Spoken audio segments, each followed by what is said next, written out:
What is going on, Queen City Reefers? Welcome to another episode here with Queen City Reefs and more.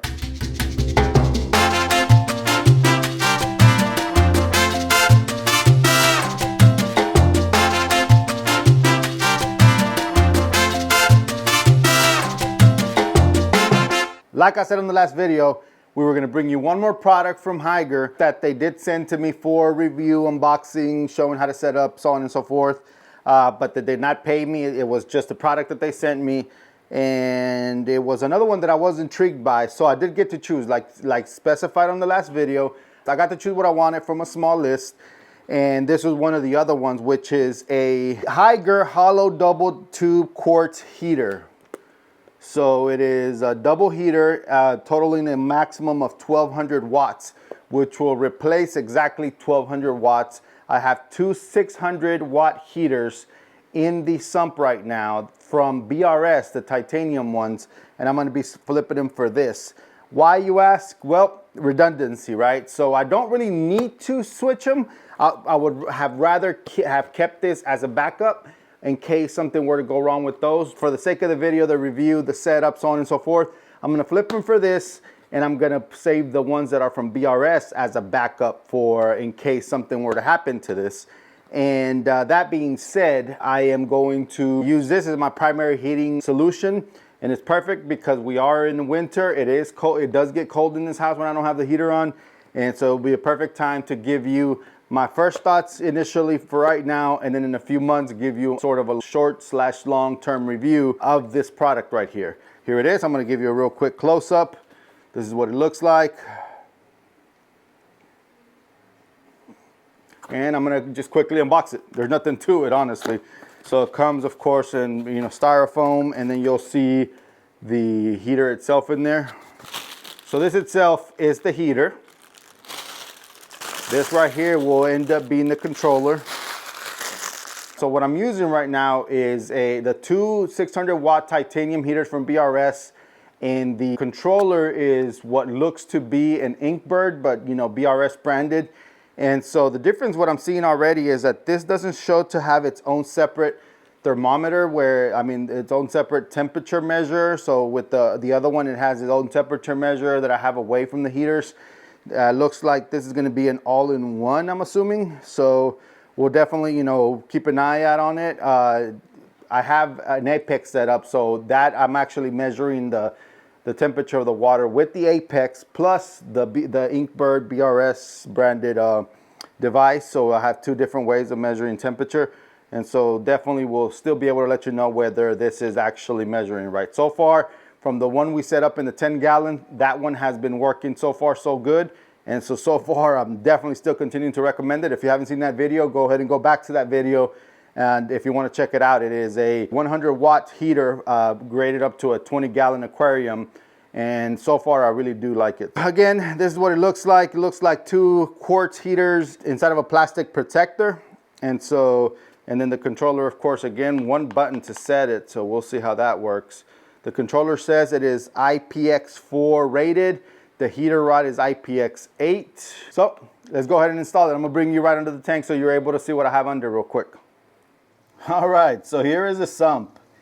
And I'm not a type of person that keeps those nice tidy sumps. So, this is a filter, and so I keep it as clean as possible, but I'm not meticulous about it either. So let me show you where the heaters are at. As you can see, there is one right there, and then the other one, you'll see it in that area right over there. So I kept one. So I guess the other negative here is going to be that I will only be able to have, it in one location versus here I had the heater separated in order to kind of give some equal type of heat through the water that passes by, right?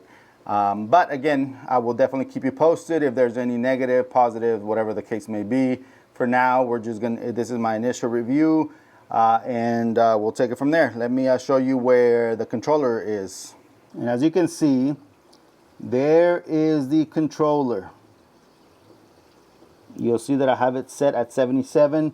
And even though it's winter, today is actually in the high 60s, low 70s, which is causing my house to actually be warmer than that. So the tank is at 78.8. And I did If you watch my previous video, you'll know that I actually have a calibration thermometer, and so I calibrated all these heaters to that thermometer itself. But yeah, that's where that controller is hanging, and that is where I'm gonna try to keep the new one at, and I'll pull all this out. What I'll do is I'm gonna actually pull it out, put it in the sink, I'm gonna clean them up, and then store them while I use this new one. So let me get to that. I'm not gonna bore you and try to set it all up. I'll definitely walk you through the controlling of it, how to set it up in that manner. But as far as you know, putting the heater in and hanging up the controller there, I'm sure you don't want to go through all that. So give me a few seconds on your end, a few minutes on mine, and then I'll get with you here in a minute. All right, so we got to learn this together. And so this is what the controller looks like. Actually pretty cool digital screen. Makes it seem like it's a very high-end type of controller, even though it's very light. But at the end of the day, what I want to know is longevity and reliability. So you press, there's only one button, so it looks like you just press that one, and as you can see, the numbers keep just going up. In this case, I like to keep mine at 77, so just like the other controller, you just have to press the set button until you get to your desired temperature, and you'll notice that it just restarts.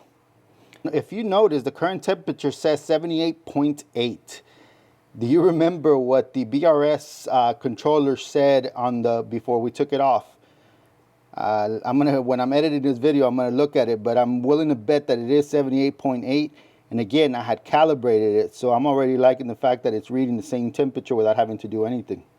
So I decided to set it at a higher temperature than what it's set right now, and as you can see, it turned on. It reads the watts that the heater is running. I don't know how accurate that is because it's supposed to be a 1200 watt heater, yet you see it set current power 1356, and it varies from what you're seeing on screen. But for now, it looks like this is just your basic set and forget heater. You set it to and let me go ahead and switch it back to what I wanted. If you notice, the degrees went up already, but I want it at 77, and when you set it to 77, you won't see that red ring running around it, and you'll see the current power set to 0 watts. So it says other things that it does have that I thought was pretty cool is an auto shut off. If it detects that it's not in water, it will actually automatically shut off. So definitely a big plus there. From the directions that I'm reading right now, it looks like this is already set to a 1 degree differential. So it says that the heating will start when the current water temperature is 1 degree lower than the set temperature.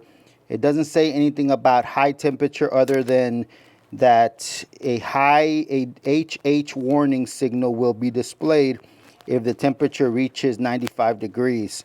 I don't know if I wanted to reach that degrees and then it let me know at that point, right? So it looks like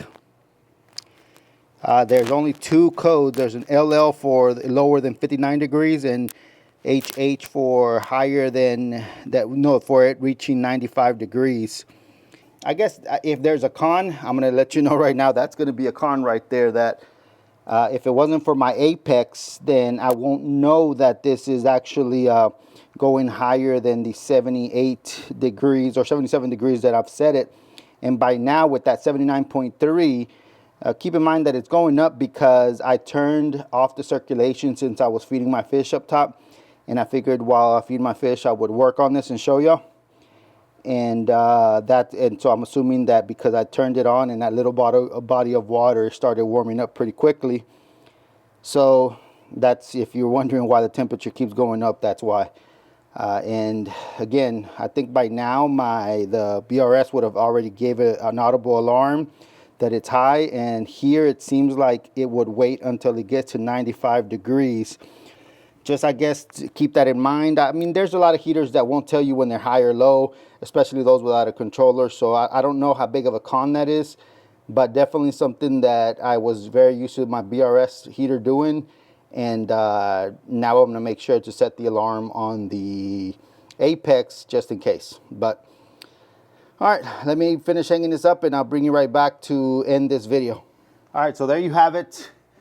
There you will see the heater right there. And I'm not gonna have a good angle at it, but just believe me that it's in there. And as you can see, the controller here took the place of the BRS one, and this is where I will keep monitoring every once in a while. I think that's where I'll leave y'all. So if you have any questions, comments, or concerns, definitely leave them in the comments below. I'll leave the link to this so that you can actually go through that link. It's an Amazon link, and you'll be able to see all the details that are specified for this heater and controller itself. You'll see the prices. I'm telling you, if this ends up as something that can work long term, and we don't have to sit here and worry about it because it's, you know, cheaper than the competition. It's amazing that Hygger's able to provide something that is, I mean, come on, that controller looks awesome. And then the heater itself looks good too. So, and for the price, again, I think it's around $50 to $60 if I'm not mistaken. For that price, compared to just the controller itself that I bought without the heaters, you can't beat that. Honestly, you can't. Again, I can't sit here and boast about this item so much without giving it some time to see if long term it's still usable. It has a 1-year warranty. All right, so the battery on the camera died, and so I just had to charge it for a bit. But to end this, you know, again, this is definitely a sponsored item that was sent to me. I don't know if you call this a sponsored video, since I'm not sitting here and saying anything they want me to say. I'm just my own opinion. Again, it's too early to tell you whether long-term this is a great item. Right now, unboxing it, first reactions, it looked nice, it looked good, it looked reliable, it looks like it's a good piece of item for the price that it is. At this time, right now, this heater is on Amazon for $64.99. I mean, I don't think you can beat that. I don't have a reason to honestly believe that this product is not good. Hygger has been around for quite some time. They've been making products for quite some time. And, you know, the fact that they sell a heater for $64.99, 1200 watts for something this big is definitely something you would want to consider. Again, I'll come back with you in a few months to let you know how it's doing then, and then we'll do a long-term review further in the future, let you know how it's doing then. As of right now, I'm very happy with it. Have no complaints. Definitely do recommend it. But if you definitely want to wait for me to give you a longer-term review, I definitely will. But for now, that is where I'll leave you. Now, I know here is a 310-gallon Mega Matrix. I haven't done a review in quite some time. I promise y'all, that's coming up. Thanks so much again for watching. If you like this video, please make sure to hit that like button. Make sure to leave a comment below if you have any questions. I'll catch you on the next one.